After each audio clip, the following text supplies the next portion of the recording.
All right, and as always, appreciate you guys listening. Be sure to like, comment, and subscribe on YouTube. Follow us on Apple and Spotify podcasts, and rate us on Spotify and Apple podcasts. Was working to the middle of the field with juice. Like, he averaged 95.8 off the bat, topped out at 98.9, had a 374-foot max distance, a 90% hard hit percentage.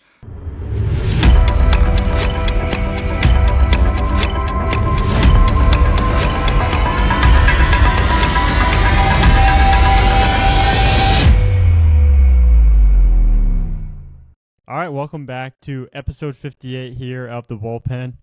Man, how are you guys doing? It's been kind of a grind of a weekend with what we had, 4 events, I think it was, and then got 5 events. It was 5 events, and then we have one tomorrow, which was on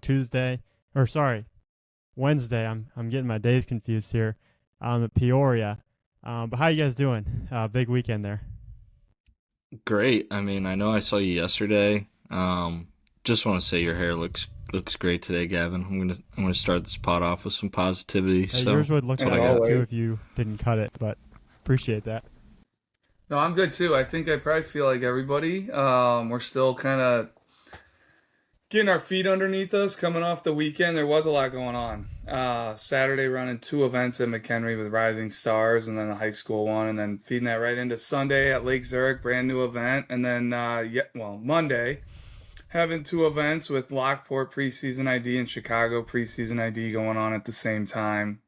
So I know today we want to talk about some of the stuff we saw over the weekend, but yeah, it does feel like McHenry was a while ago. So just looking back at all of our notes, kind of collecting our thoughts on what all we did see that day, because there was a ton. I mean, we had about 130 plus players for the high school event. We went through about 50 in the junior high Rising Stars event, and then we had a loaded weekend as well. So saw a lot of stuff. Looking forward to talking about these guys, Gavin. And we are fully in the middle of the winter season here, and we've got Peoria on the horizon and some all-state stuff. And before we know it, we're going to be entering the IHSA season territory. So all good stuff around those. Saw so many fresh new faces that we had never seen before, and a lot of familiar faces that have made huge improvements. One in particular sticking out in my head from McHenry. So no, that's what I got.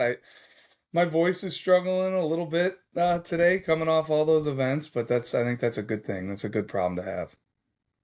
Yeah, and just heads up for when we talk about team or events today, it is going to be McHenry Preseason ID, Rising Stars, and then the Lake Zurich Preseason ID, and then next week we will talk through Chicago Preseason ID, Lockport, and Peoria, just as a heads up. But college baseball started this weekend. I know we have some notes in here on some players from Illinois, teams from Illinois, that maybe had some good weekends. Is there anyone you guys want to touch on off the rip? Yeah, that's a tough question for me. I mean, there's a ton. I think we all keep our eyes on these Illinois schools. It looked like Illinois State got off to a good start, but I think we touched on it last episode. Like I'm following a lot of the players, and there's a ton of Illinois guys like making waves. I know Colin Barzy, like he was no stranger to the prep baseball landscape in high school. I actually remember the first time I saw him was at the fall championships at Grand Park when he was like going into his sophomore year, maybe going into his freshman year. And then just continued to get better, from there. His older brother was an intern for us one year, but Naperville Central product. He was a future gamer, super 60 guy.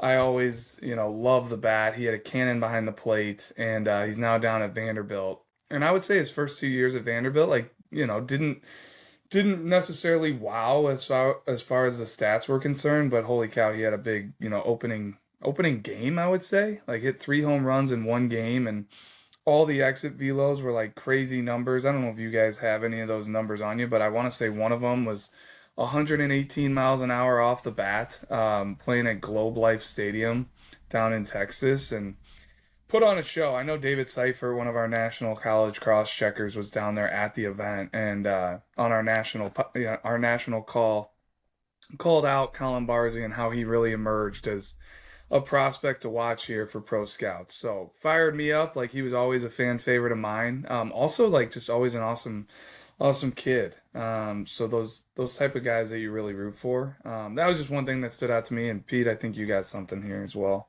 No, so every home run he hit was 111 or higher, and then the peak was 118, which is like stupid, like 80 grade power. And then, I mean, apparently the arm's like a 65 or 70 grade as well, from what we've heard. So just a huge opening weekend for him, and hopefully he can keep it going.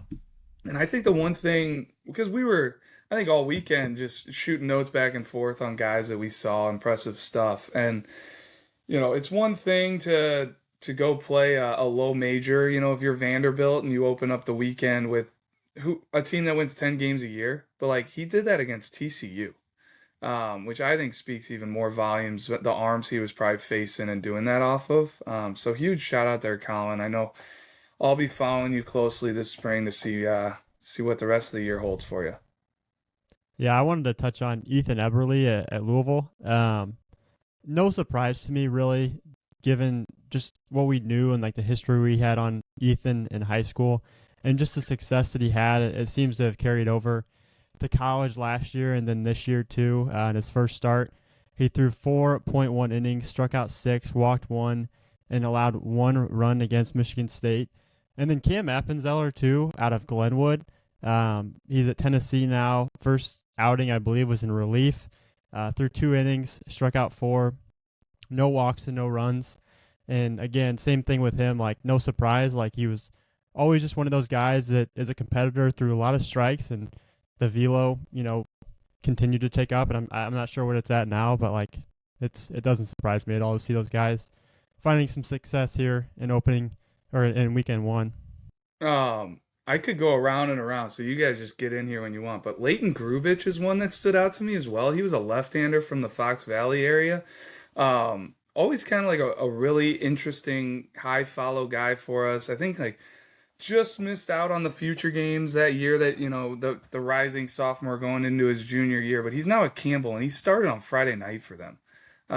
So that's an arm to note for the rest of the year. I think Campbell maybe goes and plays Troy this next weekend as well. So I'll keep my eyes closely on that one. But really cool to see from Leighton Grubich. Like, obviously just continues to improve. And it's hard to keep track of all these Illinois guys. Like, with the transfer portal, these guys bouncing around to different schools. And right here in our home state, like Illinois State has Graham Mastros. They've had him now for 2 years. I want to say this is his second year, but he bounced over from SLU, St. Louis. Hit 3 home runs in one game there for them. Was it one game, 3 home runs, or was it 3 home runs in the weekend? I want to say he hit 3 home runs in one game. So please correct me if I'm wrong on the YouTube comments or whatever. But either way, he's a new Trier product, a guy we had close tabs on in high school. And along with that, Ryan Bakes. Like, he was a South Carolina commit out of high school. He's now at Illinois State, just absolutely tearing it up in the opening weekend. And a guy that was recruited by Illinois State, I think started as a freshman, at least a majority of the time, but Luke Stolga out of St. Lawrence started off really, really hot. A couple triples. I think there's a home run in the mix.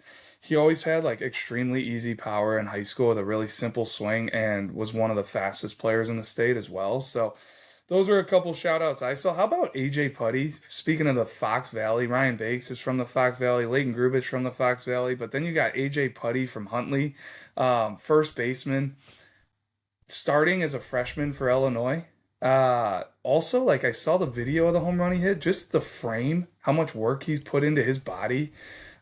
Kudos to you, AJ, but that was fun to see coming off the opening weekend. So just a couple of quick shout outs, and I'll let you guys, go around anybody else you saw, because I probably have some more as well. One sec before you guys get in. I want to add this on Luke Stolga.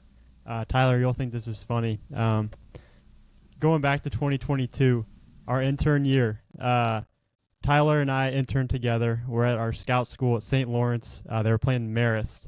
Drew was there kind of training us all up, that intern crop. Luke Stolga's there. It's the first game we see of him as interns, and he homers in the game. It was a cool moment, I guess. Like, one of the interns got a video of it, and I don't know. It's just funny story with Stolga there. Well, I think you're shortchanging him because I'm pretty sure he hit at least 2 homers Did he? that game. Okay. Yeah. And I left the game thinking, that was my first time scouting. I thought Luke Stolga was basically Babe Ruth after that game. So he might be. We'll see. yeah. So- No, that's so I just want to throw that in there. But like, awesome that like ended up at your alma mater, Gavin. Pretty crazy how that works. But yeah, I was also gonna bring up the AJ Putty thing. Like, it's a guy I got to see the last couple springs a good amount over there at Huntley. So shout out to him. Like you said, like playing as a true freshman at a program like Illinois, super impressive. And then last thing I just want to touch on was shouting out NIU. Coach Copeland over there, they won their first season opening series since 2018. They took 2 of 3 from North Carolina A&T. So just want to shout out the Huskies over there.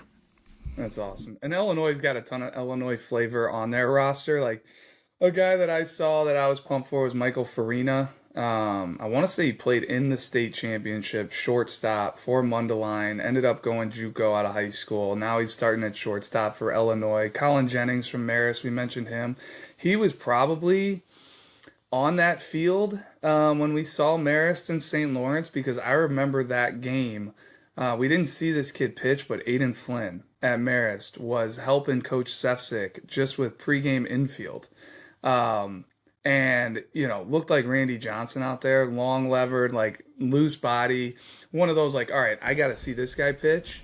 And I know Aiden Flynn took the ball this weekend for Illinois as well. Might have got like 1 inning for them. So I think, Pete, you mentioned it last week, maybe like the longer you do this, the more guys that you see come through the college landscape. It's just, first off, it's really cool to see the guys that succeed, the guys that keep getting better. But then, it makes you think back on like the guys that you hit on, the guys that you missed on, the guys that, hey, my initial impression on this guy was this, and oh man, now he's doing this, or whatever it may be. And I think in some cases it can really strengthen your confidence as a scout, like seeing guys that, did get physical or, whatever, did continue to just progress the way that you had envisioned them. And I think that's one of the cool things we do is, man, we scout players from all ages. Like, we see these guys, we're, running the McHenry Rising Stars. I remember when Ryan Bakes and Braden Bakes were 8th graders at the McHenry Rising Stars event. And that was back when there were no recruiting rules and kids could be, recruited in 8th grade. And they were those guys that were like recruitable 8th graders. That's how advanced they were and talented they were. And to see them just continue to perform. And Ryan Bakes, I remember having him at the pro case as an underclassman in the summer and homering and all that kind of stuff. So, but we do see these guys at all different ages and having to project, a freshman, a sophomore, see the way they climb through high school. But then really, it's, seeing them at the next level and seeing how they progress through the next level, pro ball, whatever it may be. So, so many names to mention. I know Jack Lausch, homered for Northwestern this weekend. Guy that was a multi-sport guy coming out of high school, was going to Northwestern to play football. Now he's playing baseball. Like, such a cool story. Daniel Pasella. I remember watching him at Mundelein wrist flick a ball, over the fence to left center, making that place look extremely small. He started off his career at Illinois State. Now he's at Ole Miss, and he homered this weekend. Had a ball 109 off the bat that went 447 feet. Like, some of the best power that I've ever seen in high school. The easiest power, too, left-handed hitter. Then you got like Randy Seymour for Lincoln Way East, was always just a long, projectable shortstop. Now he's at Michigan State. Had a huge first weekend for them. Has kind of been in their lineup the last couple of years. I want to say he started as a left side of the infield guy. I think right now he's maybe playing first base over there. And then you see a guy like CJ DeKinga from Manuka, like getting the opening weekend start for Michigan State at third base. Didn't perform, didn't produce, but like that just tells me everything I need to know about CJ. He's clearly, had a great offseason, great fall, great winter to earn the trust of Michigan State to have him playing third base coming into opening weekend. So I know I'm rambling here, but like so many cool stories out there, Illinois guys to follow, and I'm sure there's more that we're missing. And get in there, Pete, if you got some other guys, or Tyler. Well, just about the Michigan State thing, like they took 2 or 3 from a ranked Louisville club, which was huge. And like you said, Randy Seymour was starting at first base. He homered in the first game.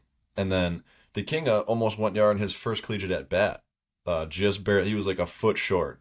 Came up just short, and he looked unbelievable in the uniform. So yeah, it was just cool to see those two. And I know, I mean, Michigan State's done a great job recruiting our state, and I mean, they got more guys coming through. Like Patty Roth is one that'll be there next year. So I mean, they've done a great job recruiting, and clearly it's paying off. And like a cold weather state like Illinois, like the talent, it runs deep here, and it's cool to see it kind of paying off and performing. These kids doing well this early. And they've had a tough string. Like Michigan State, they had Luke Adams committed out of high school, and he gets drafted by the Brewers, and really has been, I don't want to say skyrocketing, but performing well throughout the minor leagues and is one of their top prospects. I know they're probably looking at him at third base in the future. Well, and then they had Jude Warwick, such a good sleeper commit, who just continued to get better. Left-handed hitter was at our pro case, and he gets plucked by the Tigers in the draft. So they've been a little snake bitten with the draft as well. Big fans of the staff up there and Graham Sykes. And I saw Jake Boss, the head coach there, just got an extension as well. And it was like the day before opening day, and then they go take 2 or 3 from Louisville, like you said. Pete, I had the Michigan State and Louisville game on in the background, and when that CJ DeKinga hit happened, I didn't realize at the time that was CJ, and then I saw your text. They were like, "Hey, DeKinga almost homered off Eberle," and then it got me thinking. With it being Eberle and DeKinga facing each other, you guys tell me, do you know, has there ever been a time where, like at the state games or something, they would have been on the same team, or like they've been teamed up together with anything that we've had? Like they would have been on the same future games team. I don't know. I just didn't know if like they'd ever played against each other. I don't think, to my knowledge, normal community in Minooka ever played, but it just got me kind of going down a rabbit hole thinking about it, and I didn't know if you guys knew anything. I don't. That's a great question. Yeah. And I'm sure there's been some like cool matchups like that between some prospects. What it does make me think of though was Ethan Eberle at the future games. Was basically 83, 85, I want to say, at the future games. Like he never had that crazy high velo at a young age as some of these guys do, but he was a bigger body, long levered, and could really spin the breaking ball. And I just remember after his outing for Team Illinois down there, Sean Duncan, owner of Prep Baseball, founder, came down and loved Ethan Eberle. So I'm talking about like projecting on guys, especially these young guys we see, and like watching their trajectory. Like, man, Sean was all over Ethan Eberle at a young age, and to see what Ethan's doing and starting Friday nights for Louisville, really cool to see. I want to shout out Dunk there on that one because, man, he was spot on. All right. Well, unless you guys, we didn't touch on this, which I'm honestly surprised, Tyler, being the Fox Valley guy that you have been the past couple of years. I'm surprised you didn't touch on Brandon Shannon's 1-inning outing there for Louisville. Struck out 1, walked 1, in like a relief appearance, or maybe he didn't start, right? It was a relief appearance. I think I saw a tweet that he was like 94 to 96 too. In that outing, just looking really good. No, that's a good call, and I appreciate you giving me some crap there because he is in our sheet and meant to bring him up, but yeah, kudos to him. I think it'll be interesting to see what type of role he generates for himself over the course of the year. Like, obviously, a guy who has all the talent in the world, was a Super 60 kid last year, highly regarded out of high school. So he'll be a fun one to watch, especially the fact that velo has already seen the type of uptick it has. I think is another shout out for Drew with the projection side of things. I remember seeing him at the same event we're about to talk about, the McHenry Preseason ID, a couple years ago, and Drew kind of called his shot at that event, afterward on Brandon Shannon. So I don't know if that's a nice smooth transition for you there, Mr. Producer, in the McHenry Preseason ID, but yeah, good for Brandon. Well, and before you even transition, like you're talking about Fox Valley, Cary Grove, like Charlie Tazzy for UIC had a scoreless appearance. Like Charlie Tazzy was always super fun to watch at every event. Illinois State games had some of the best spin of anybody in the class, I want to say. And then another Cary Grove guy, Ethan Dorsey's, just sticking in that Fox Valley and how talented those guys are. Ethan Dorsey was committed to UIC as well and gets plucked in the draft. So just throwing that out there. But sorry for crushing your smooth transition there, Tyler. But man, the McHenry Preseason ID in that Fox Valley is super heavily populated at that event. So I would love to get into some guys from that event, Gav. Yeah, no, I was just in the background in our chat. I just called Tyler Tyler McAfee Defaball for that little transition that he did there. But I'm not going to be able to live up to that. So yeah, let's just get right into the McHenry event and who you guys liked. I'll start it off. With my best overall prospect, I have two, just because I didn't want to pick one. Alex Gavoni, I mean, he was one that we had on our preseason ID, like, projected winners list, and I thought he looked really good. I caught his round of BP. I mean, we got him ranked number 48 in the state right now, and I think that could climb a little bit in the coming weeks here. But clean right-handed swing, it was on the barrel. I just really like the way the swing works, and it's balanced, and it stays up the middle, up to 95 for the EV. And I thought he was clean on the infield. It seems like a left side of the infield guy to me. Just a good all-around showing. And then I thought Mason Koth from Jacobs, a freshman, 2029, was really intriguing, really loud for a freshman. It's like he's a bigger kid right now, like 6'2", 180-ish, but it's projectable. You know, like he's strong and he's stronger than most kids his age, but you can see that getting better and more physical and continuing to get louder. So it's not like he's one of those kids where you're like, this is what he's going to be in 2 years. Like, he's going to get stronger. And it's already really loud. But it was like mid-90s for the exits, and I can see that improving in a hurry. So just two guys that I really liked. Yeah, and Pete, just to piggyback, because like at this event, I saw all the defense, and both those guys, Gavoni and Koth, the younger Koth, like, were standouts defensively. Like Gavoni, like you said, like that's a guy to me that could easily stick on the left side of the infield at the next level. Mason, you know, to me, like his brother's a very talented center fielder that I'm going to touch on here in a little bit, and like I don't see any reason why Mason can't be just as successful in the outfield. So just wanted to piggyback there because both stood out defensively. And I can start out with my first topic for the day, which is going to be best infield standout or top infield standout. And that's going to be Landon Clements out of McHenry. 2027, listen, we've given Landon a ton of love on this podcast for a while. I think all of us here are big fans. And a guy who's now going to be transitioning into playing shortstop for McHenry, a team that finished second in state last year. Like, you know, I just loved how fluid he looked up the middle. Like a guy that to me is going to have zero issue transitioning from playing second last year, now going to be the main guy at short for the Warriors. So fluid, it was easy. Like this is a guy who's not selling out for a ton of velo across the infield. Like it's just very easy, very simple. And very smooth fundamentals. So he was the top defender on the infield for me on the day. He also had the fourth best 30 time at 3.81, ran a 1.65 split for the 10-yard. And I love that because that shows up in game. Like we consistently get him running like sub 4.2s down the line. And then exactly what you're talking about on the infield with like not selling out for velo was exactly the type of round of BP he took. It was ultra comfortable, relaxed. Like it was just like a Sunday afternoon hitting with his coach or his dad or whatever. He's super fluid, sprays the ball around the yard, and there's so much more projection to come, like strength wise, and the way the ball comes off the bat with how easy he swings just tells me like there's a lot more to come. So really good all-around showing for Clements, a guy going to UIC, and someone that I think is a breakout candidate again. I'm not that he like didn't break out last year, but man, he could really carry the load for that offense there with Carver Cone and Wisniewski surrounding him as well. And I can go right into my outfield standout, and I kind of teased this earlier, but it's Jace Koth, the older Koth brother.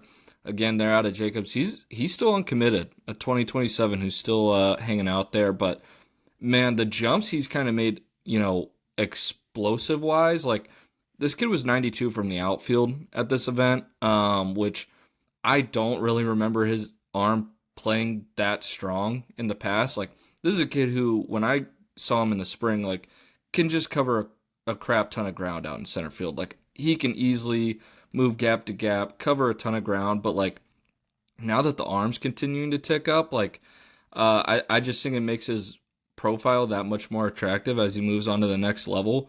But just, another uncommitted guy that like schools should be taking a look at. I don't know if you guys have anything on his BP round, but a guy who's a high bat to ball guy. He'll bat leadoff for Jacobs this spring. Set it and forget it.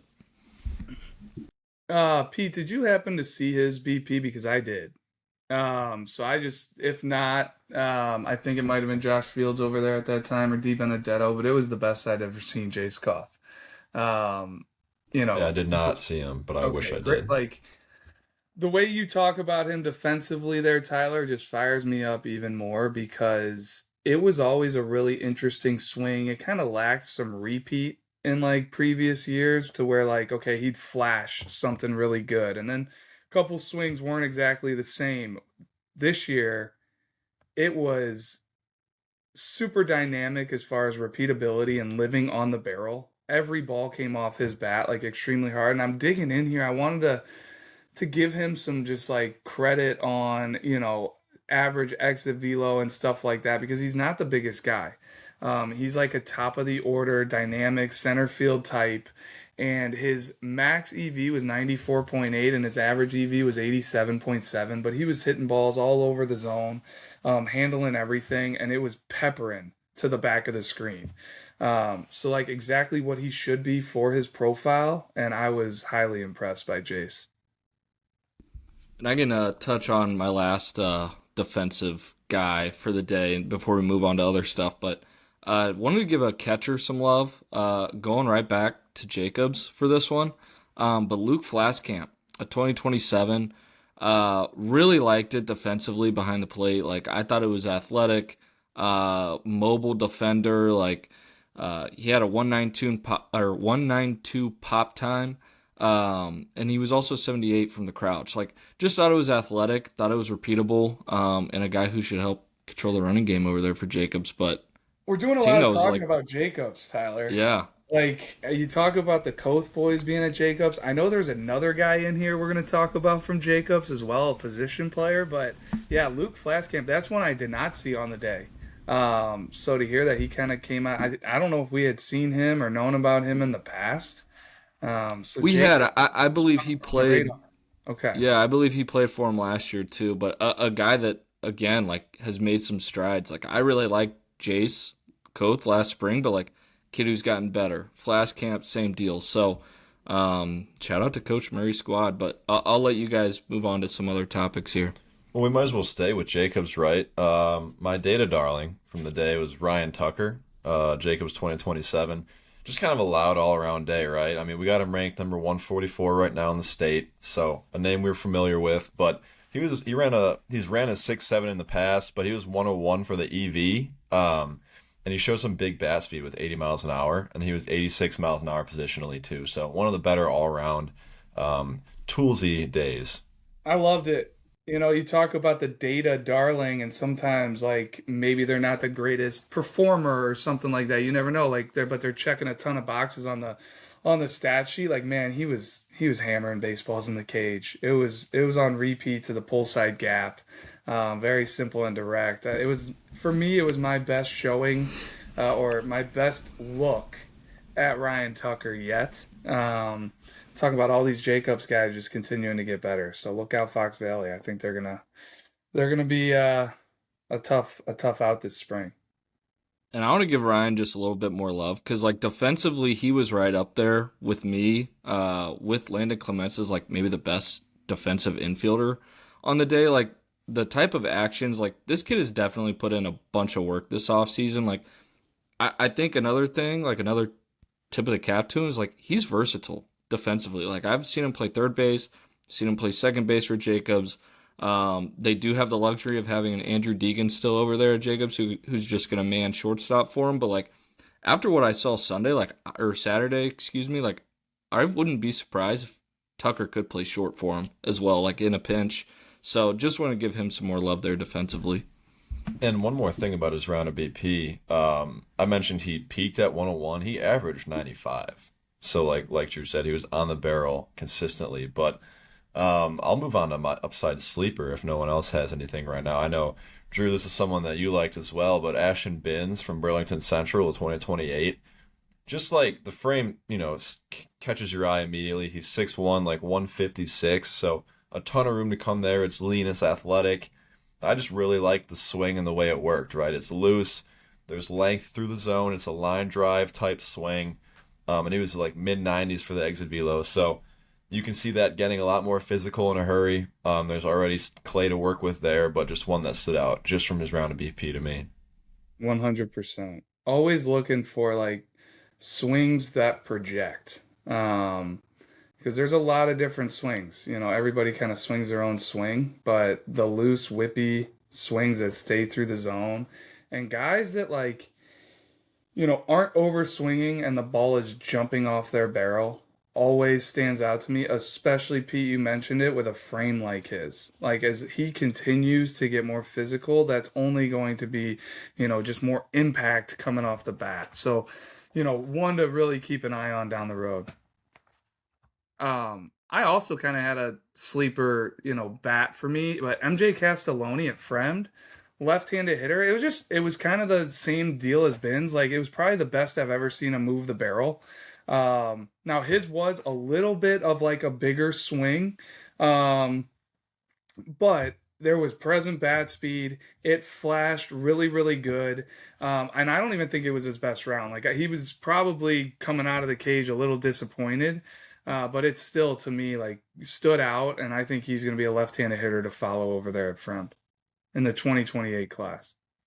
Well, we can move on to arms now. And Drew, I feel like you should probably lead us off here because your guy was throwing, your mound was right next to mine, and it was hard for me not to steal some peeks over there at your mound on this guy. But who's your top arm on the day? Yeah, so Owen Borkowski from Huntley, 2027, uncommitted. He's kind of on that same trend that we're talking about, like guys that just keep getting better. And huge shout out to the work that he's been putting in because it was by far the most dynamic we've ever seen him. The fastball alone was jumping out of the hand. It played up to 90.5. And like what really stood out to me is just the natural life that he has in his arm. Like it is an electric arm that tells me like, he's only going to throw harder as he gets older. Like, he's not even close to being done. Like, there's way more velo in there. And then, too, like, he gets all kinds of natural run and life to the fastball.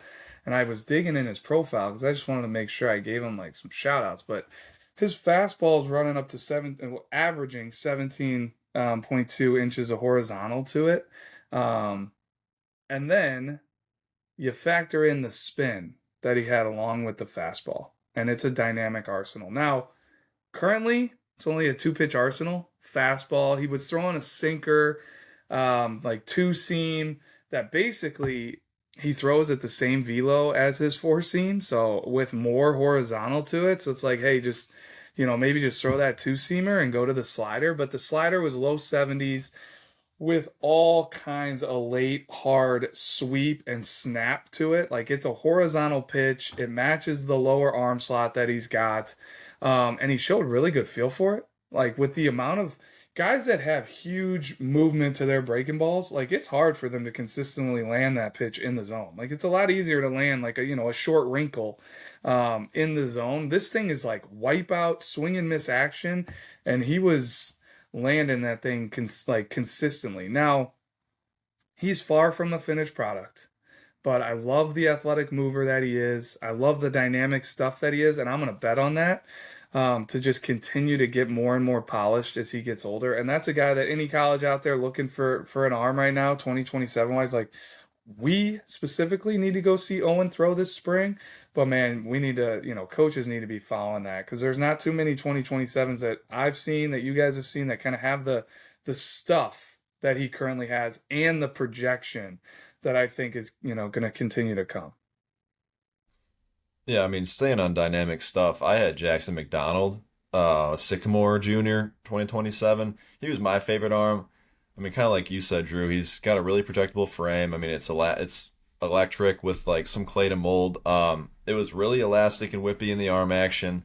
Gets a ton of layback in the back shoulder, and it like at times it's not super synced up, but when it is, watch out because it's 89.4 with the fastball, living mid upper 80s, and it's coming out really good with life through the zone.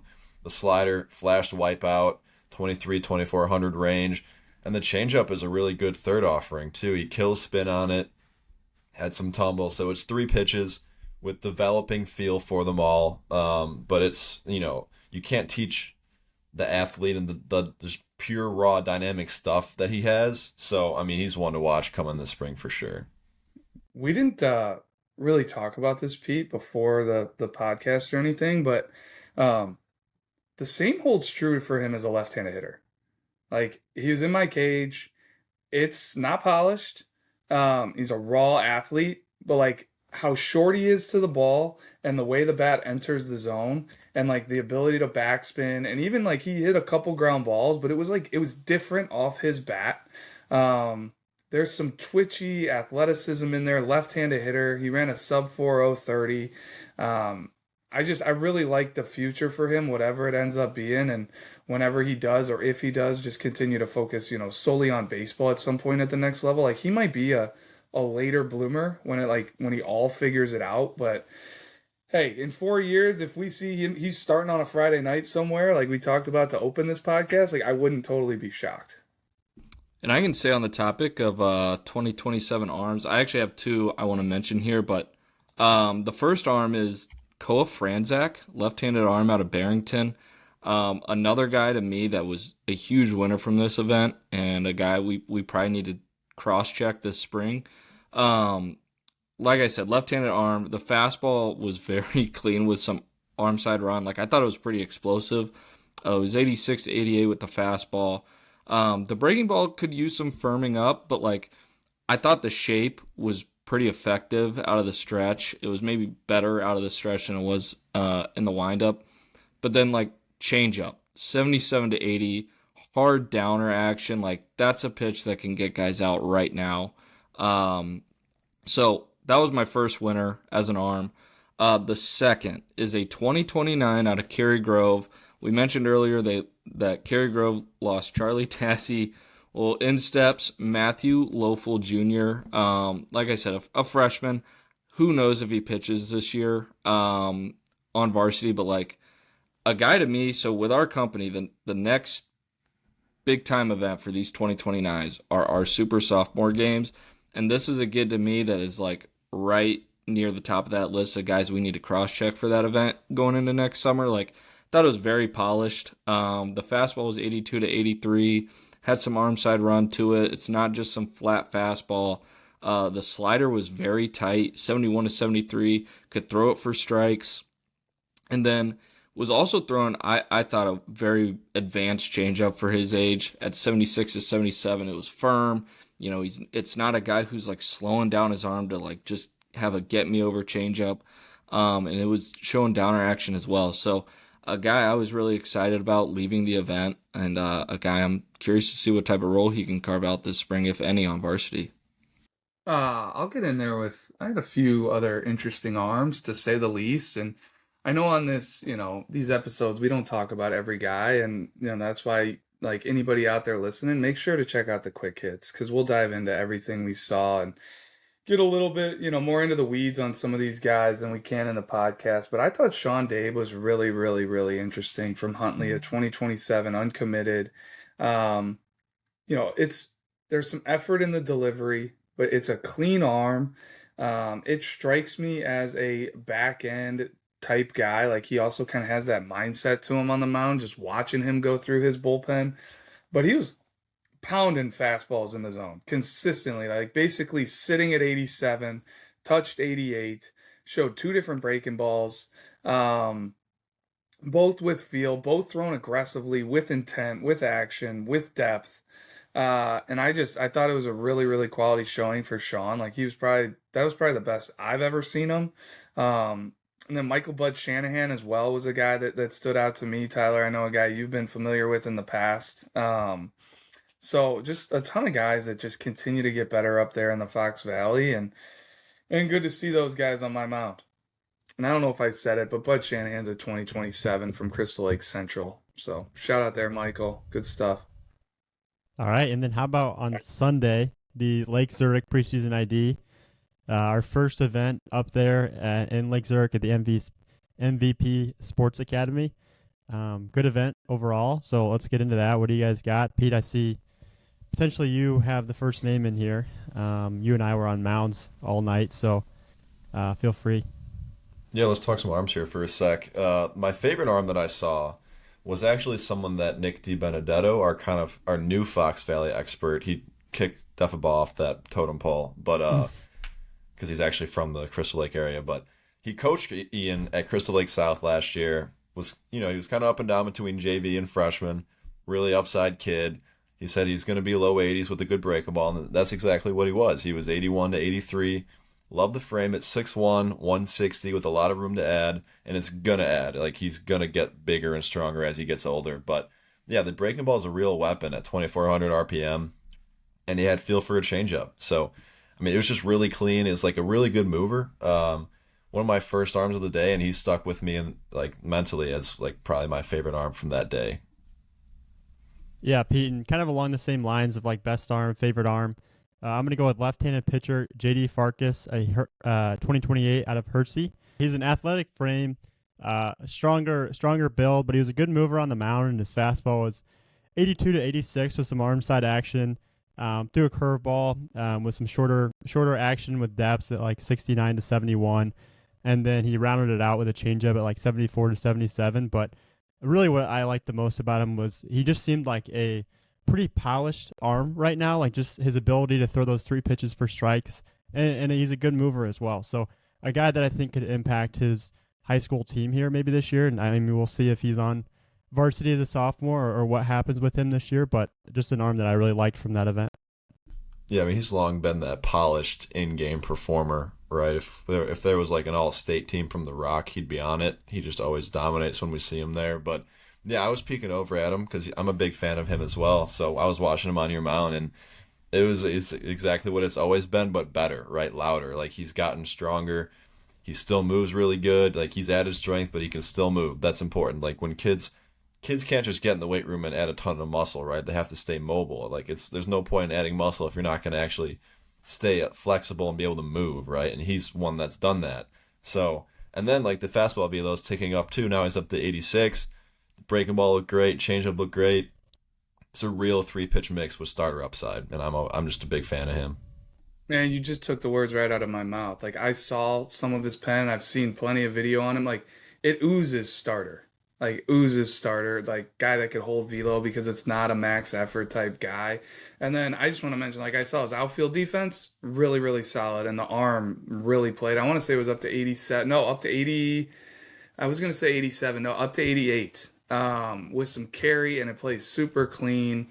So like a two-way follow there that also swings left-handed, and I know we saw plenty of Hersey guys so far this winter. That's going to be another school that could be a sneaky one here to follow this year.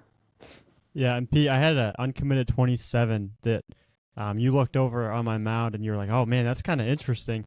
It is right-handed pitcher Mason Palmer out of Warren. He's 6'2", 179 pounds. It was very tall, like wiry, long-levered kind of frame, and he was a good mover out of a lower slot, and like all of his pitches came out really clean, and it's just like a really interesting slot, and the way that he moves is super easy. Ton to dream on with the frame, just with the added strength still to come. If he gets in the weight room, puts in work. But the fastball is 83 to 84. Had a lot of arm side action with that pitch. Averaged 24, 22 RPM on his slider that was 71 to 73, and then had a changeup at 74 to 76. But just a really interesting arm that's uncommitted at Warren. I had not seen him before, so just an interesting arm there. Mason Palmer from Warren. Well, we can say on uncommitted guys out of Warren who impressed, because Sunday night, like, this next guy had a case for maybe being the top bat on the day, and that's infielder Braxton Goodfellow. Like I said, uncommitted 2027 out of Warren, 6'1", 170, like right-handed hitter. It was noticeably strong, and this isn't a guy who was just straight, selling out for high EVs or anything like that.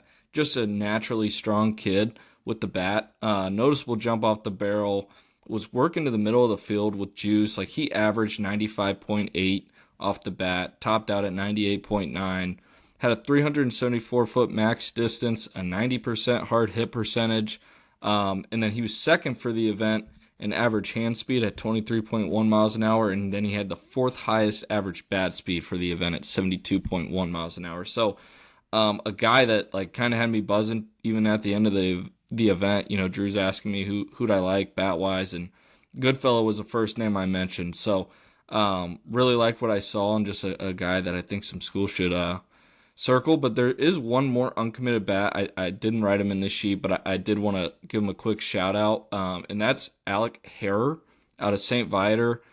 He ran a 6.760 first off. But a switch hitter who really showed well from both sides of the plate. I think a lot of times with young guys, like the guys that are switch hitters, like sometimes you see a pretty drastic drop off from one side to the next. But that was not the case with Alec. I really liked it from both sides, like a guy who seems more like one of the more natural switch hitters that I've seen. So really liked it, but wanted to give him a shout out as well because he's also an uncommitted 2027. I'll get in here on I'm calling this my best overall prospect. I know he's a ranked kid. I'm not sure exactly the number at the moment, but right-handed pitcher Jenner Smith, 2028 out of Hershey. I saw him on the mound. I see we have some hit notes on him as well. The first thing that stands out, I think I said this a lot about guys last week, it's just his frame. He walks up, he's 6'3", 189 pounds, and it's like there's now clear muscle, whereas in the past we've seen him, and I think he was more, lean and wiry kind of, but now it's like, okay, this dude's like kind of maturing physically a little bit, and there's still more to come in that frame, no doubt. But on the mound, it's very simple and easy. There's not effort, and it's 85 to 86. Showed a curveball at 72 to 75, average 24.56 on with the spin rate.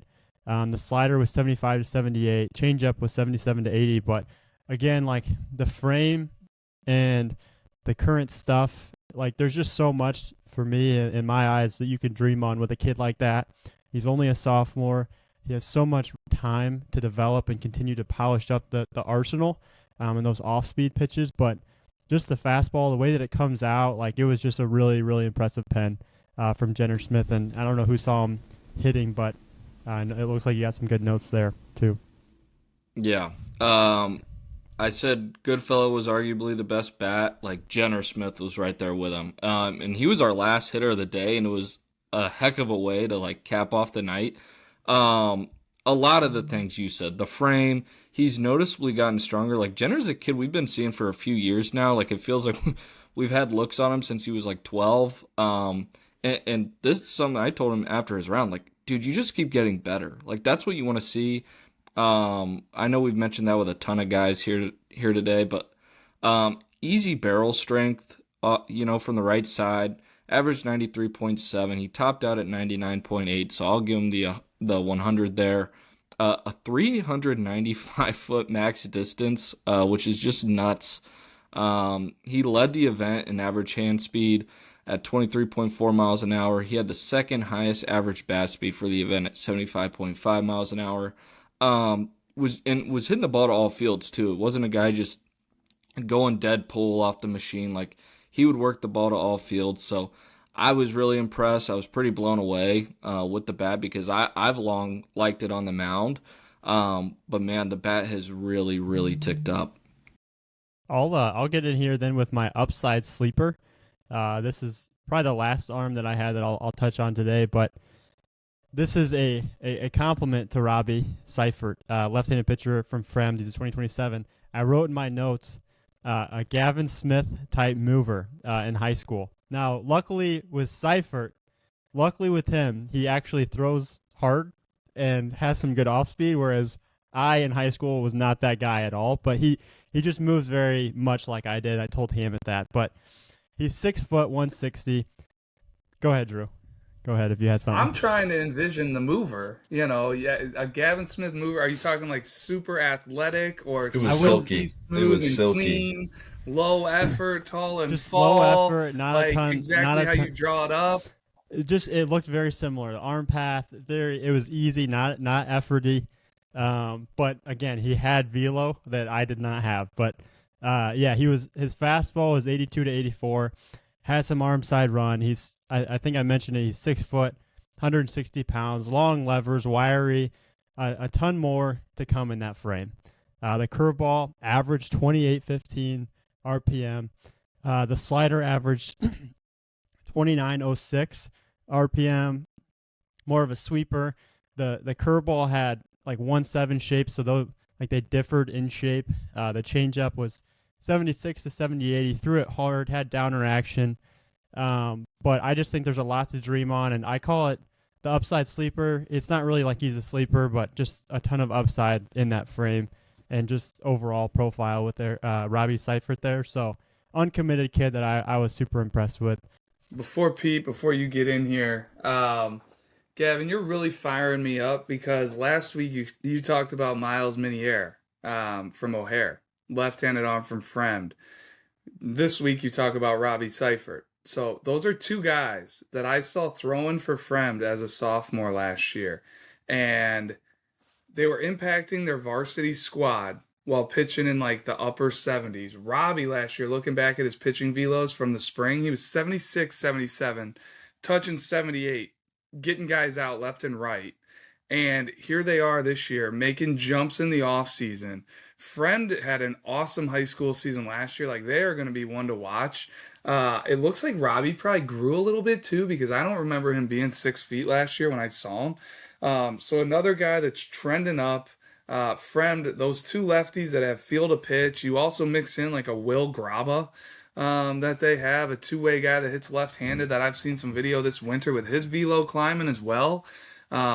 Just get me fired up that you're seeing these guys come to events after we saw them in the spring last year, and they're making big moves over the winter. I'll finish up with my two arms, then we can stick on position players to finish it. But I did a little data darling for Dylan Fawcett from Stevenson of 2027. He was 84 to 87 with the fastball, and it was definitely a little erratic, but it's an explosive arm and a really good fastball when it's in the zone.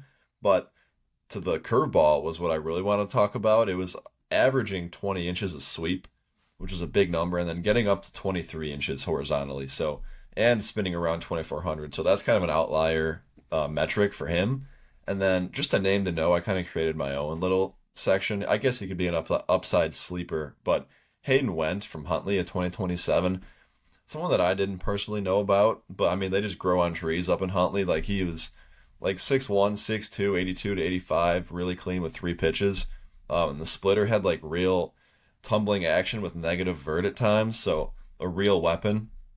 And again, the curveball was spinning around 2400, so 3 good pitches, and he actually showed a sinker too that had more of the horizontal action than the fastball, which was showing a little more carry.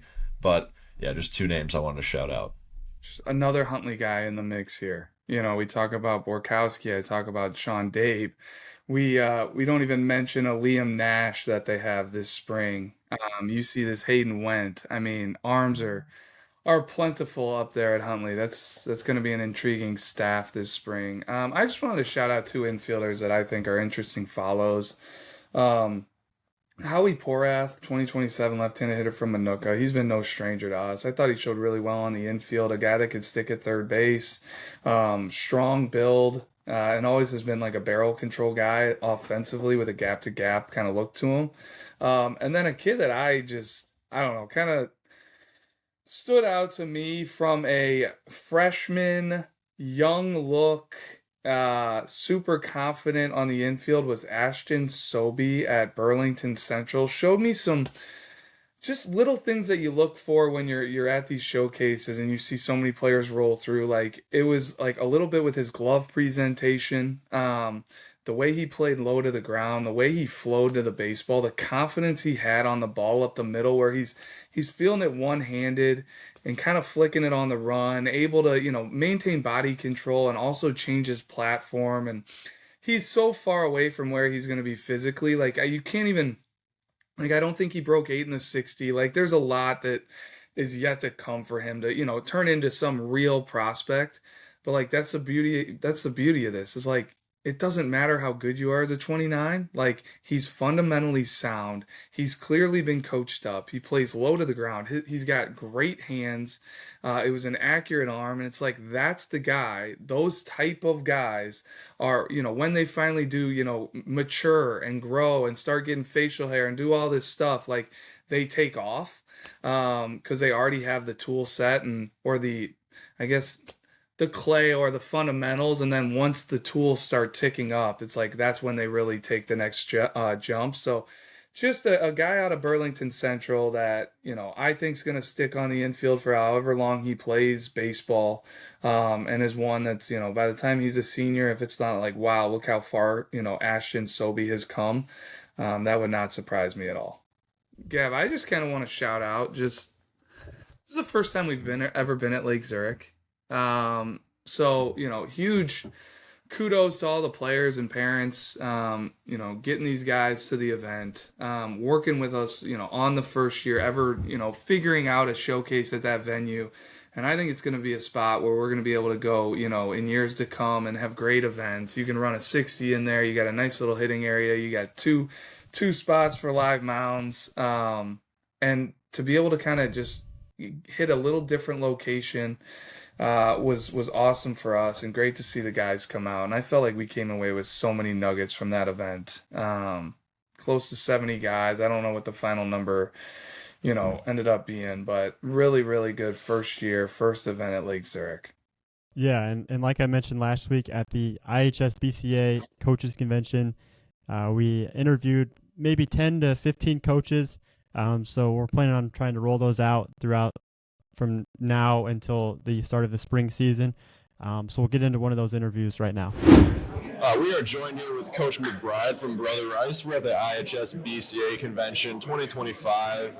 First interview of the day, so we'll see how this goes. But, all right, you guys, Brother Rice, powerhouse in the state.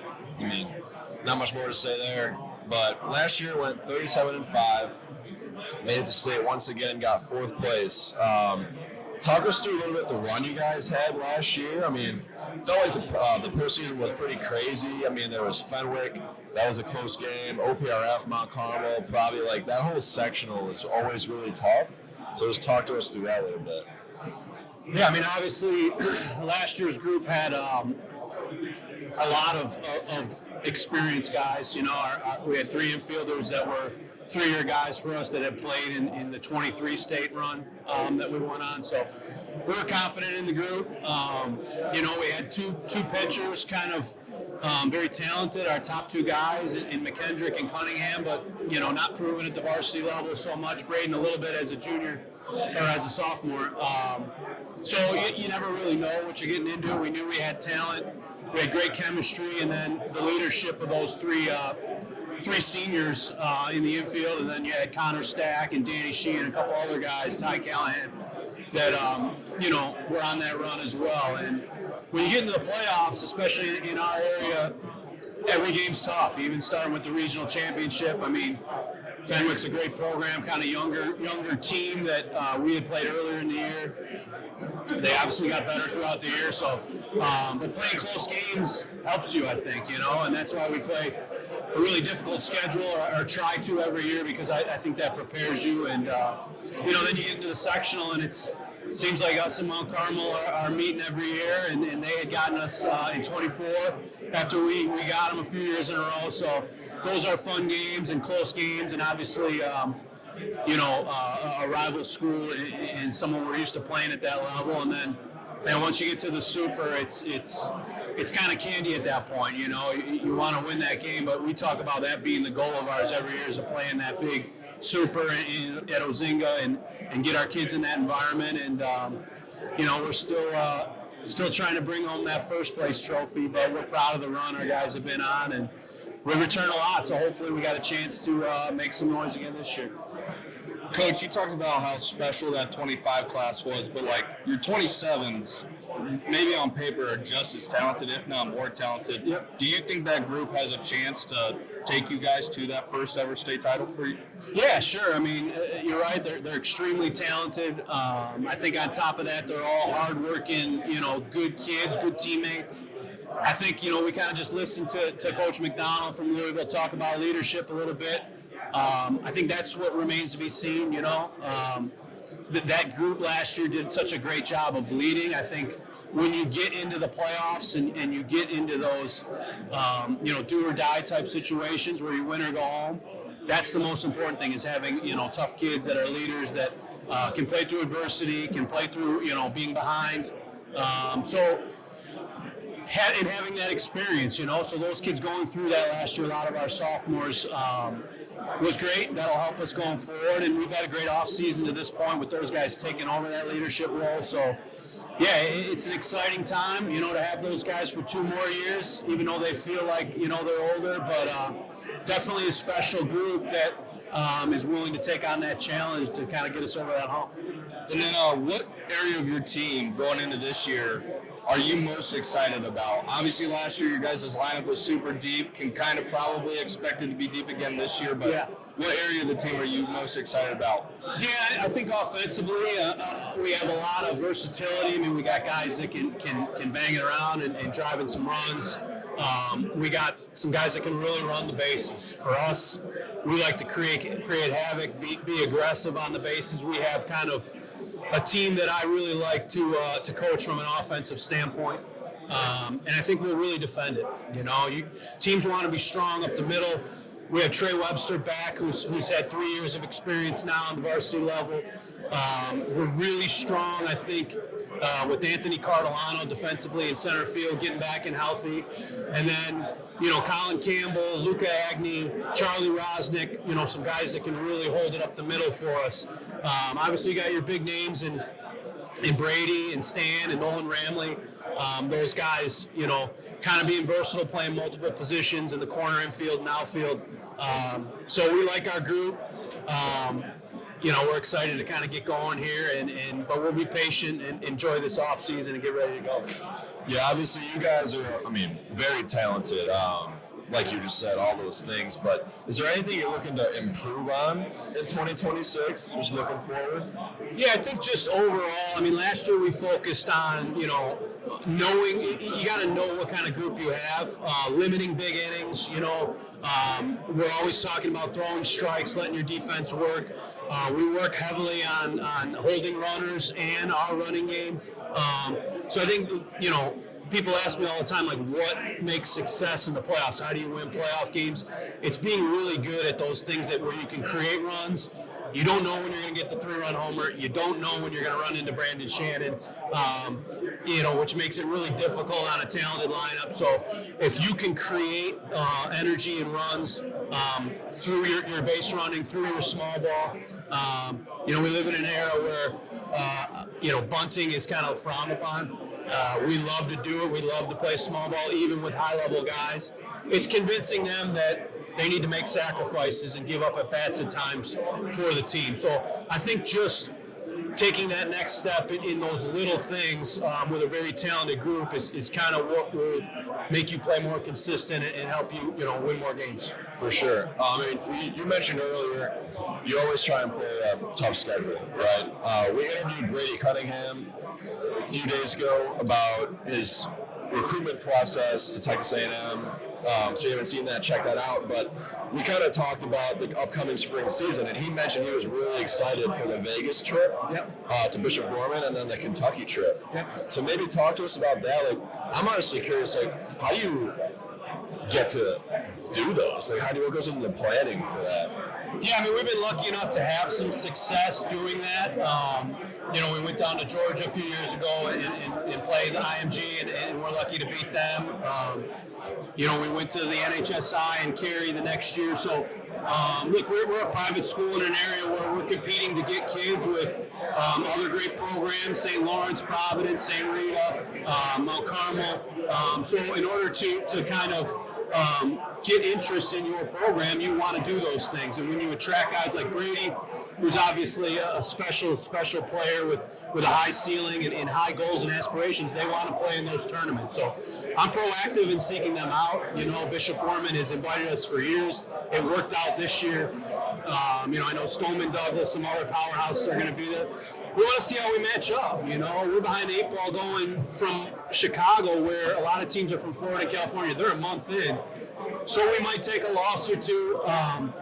You know, that's okay. You know, I think it all prepares us for later in the year. I promise you this, we're going to see an arm or two out there that is just as good or better than any arm we'll see throughout the year. So if we can knock that out early, learn some things, understand, you know, this is the type of teams in games we need to win when it's go time in the playoffs. We're going to do those things. And then in high school, it's about your experience, right? I said we're a private school. We do things a little bit differently. I recognize that. We're allowed to the freedom to take these trips. You know, we want to have a great experience for our kids, and being on an airplane, being in hotel rooms. If you talk to any coach, player that's played, you guys know this, like those are the memories you make. We want our kids making those memories and having those experiences. And yeah, it's a lot better when you win it. We feel like we got a team to do it. We're not going there to get beat. We're going there to compete and see what we're made of. And, you know, there's been years where we had to come home and pick up the pieces a little bit. And there's years that we've done really well, and it's kind of helped our confidence. And then, you know, going to Louisville mid-year, those are two of the best programs. I know they're covered well by the PBR Kentucky guys in St. X and in Trinity, and I know those coaches really well. And those are just great playoff type, Catholic League type games that, again, give our kids a chance to have a great experience and play some high-quality opponents. Yeah, I love it. Well, Coach, can't thank you enough for hopping on. Really looking forward to the spring. Can't wait to see that field again. So thank you. Yeah, appreciate you guys. Thanks. All right, and as always, appreciate you guys listening. Be sure to like, comment, and subscribe on YouTube. Follow us on Apple and Spotify podcasts, and rate us on Spotify and Apple podcasts. Plenty more to come next week with all the events we saw this past weekend. So prepare to hear some more about our Lockport preseason ID, our Chicago preseason ID, and our Peoria preseason ID. So getting close to the end of our winter events, IHSA on the horizon, and appreciate everybody listening. Go subscribe, go rate us. Everything Gavin just said, do it a couple times. Appreciate you guys. Take care.